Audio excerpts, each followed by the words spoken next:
Selamat pagi saudara dan sahabat dimanapun Anda berada. Senang berjumpa lagi di dalam One Verse a Day. Selamat tahun baru untuk kita semua. Kita akan merenungkan firman Tuhan hari ini. Sebelumnya marilah kita berdoa. Ya Tuhan, kami sungguh bersyukur kami berada di awal tahun 2022. Berkat Tuhan, penyertaan Tuhan sungguhlah sempurna di tahun yang lalu. Itu sebabnya kami mau terus berjalan bersama dengan Tuhan, mengikuti jalan-jalan Tuhan. Terima kasih Bapa, kami mau merenungkan firman-Mu hari ini.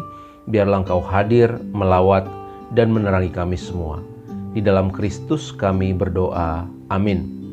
Saudara yang terkasih dalam Tuhan, hari ini firman Tuhan diambil dari Ayub 42 ayat 2. Aku tahu bahwa Engkau sanggup melakukan segala sesuatu dan tidak ada rencanamu yang gagal.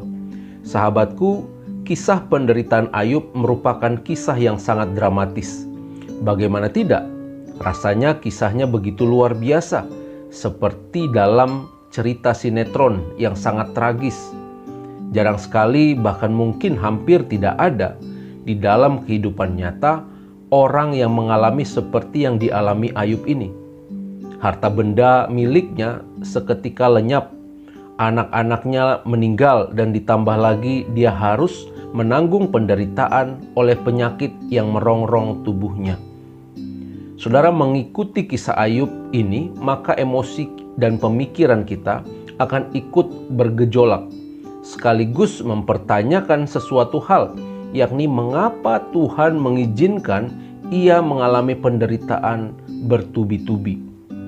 Saudara, ayat yang kita baca hari ini merupakan bagian dari kisah penyesalan diri Ayub. Dalam pasal 38 sampai pasal 42, Ayub mendengar Tuhan berbicara langsung kepadanya dari dalam badai. Tuhan tidak menjawab pertanyaan Ayub, tetapi menanggapi pertanyaan-pertanyaan Ayub dengan mengajukan pertanyaan-pertanyaan balik. Ayub masih tidak yakin mengenai penyebab penderitaannya, sebab ia tidak tahu peran iblis dalam penderitaannya tersebut. Tetapi Ayub mengalami kehadiran Allah secara baru yang menolongnya untuk mengatasi kesukaran-kesukarannya dan persoalan-persoalan yang tidak mampu ia jawab. Saudara, pengalaman bertemu dengan Tuhan dan menghadapi pertanyaan-pertanyaan balik yang diajukan Tuhan, ini menyadarkan Ayub tentang kemahakuasaan Tuhan. Tuhan melampaui pemikiran dan pengertian Ayub sebagai manusia. Walaupun sebelumnya Ayub sudah mendengar tentang Tuhan dan mengetahuinya di dalam pikirannya, tetapi pengalaman berjumpa dengan Tuhan secara langsung ini kelihatannya telah mengubah Ayub dari seorang yang penuh dengan tanya ini menjadi seorang Ayub yang lebih beriman. Ayub memperlihatkan kedukaannya dengan kembali duduk dalam debu dan abu. Kita baca di dalam Ayub 42 ayat 6. Namun tampaknya sekarang ia menyatakan duka itu karena dosa-dosanya di hadapan Tuhan dan bukan karena kehilangan atau luka batin yang dialaminya, seperti yang digambarkan di dalam Ayub pasal 1 ayat 20. Saudara, melalui kisah Ayub kita belajar bahwa jalan-jalan Tuhan sungguh tidak terselami oleh manusia. Membaca jalan Tuhan itu tidak semudah atau tidak selalu sesuai dengan cara pandang kita manusia. Bagaimanapun hebatnya manusia menjawab berbagai persoalan yang terjadi dalam hidup ini, tetapi pada titik tertentu ia akan memiliki keterbatasan. Tidak semua hal dapat kita jawab dengan mengandalkan nalar logika berpikir kita.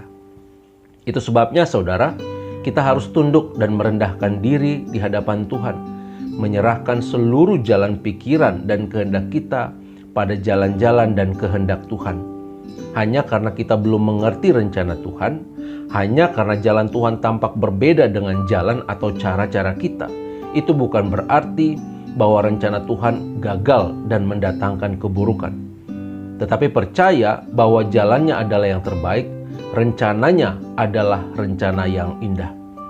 Saudara, perkataan Ayub, "Aku tahu bahwa Engkau sanggup melakukan segala sesuatu dan tidak ada rencanamu yang gagal," kiranya menjadi perkataan yang keluar dari hati dan pikiran kita dalam menapaki tahun 2022 yang masih terbentang dan panjang. Kita jalani hidup ini dengan iman percaya kepada Tuhan. Ketika kita berjumpa dengan tantangan dan persoalan yang sulit untuk dipecahkan, ketika kita berjumpa dengan berbagai ketidakmungkinan, justru disitulah kita harus membangun iman percaya kita bahwa Tuhan sanggup melakukan segala sesuatu, dan di dalam Dia, berjalan bersama Dia, kita akan cakap menanggung segala perkara. Saudaraku, sahabatku semua, selamat berjuang. Tuhan menyertai kita dan sekali-kali tidak akan meninggalkan kita. Amin. Mari kita berdoa. Ya Allah, kami sungguh bersyukur untuk firman Tuhan yang boleh kami dengar. Biarlah firman-Mu ini menjadi penguatan, peneguhan buat kami, agar kami senantiasa membangun iman percaya kami, terutama dikala kami diperhadapkan dengan berbagai tantangan, persoalan, ketidakmungkinan, bahkan untuk setiap jawaban-jawaban dalam kehidupan ini yang tidak mampu kami temukan. Biarlah iman percaya kami melampaui segala akal dan pikiran, karena kami percaya tidak ada rencana Tuhan yang gagal. Semuanya rencana Tuhan mendatangkan kebaikan. Terima kasih Bapa. Pegang tangan anak-anak-Mu untuk tetap terus teguh membangun iman percaya. Di dalam Kristus kami berdoa. Amin. Tuhan memberkati kita semua, saudara.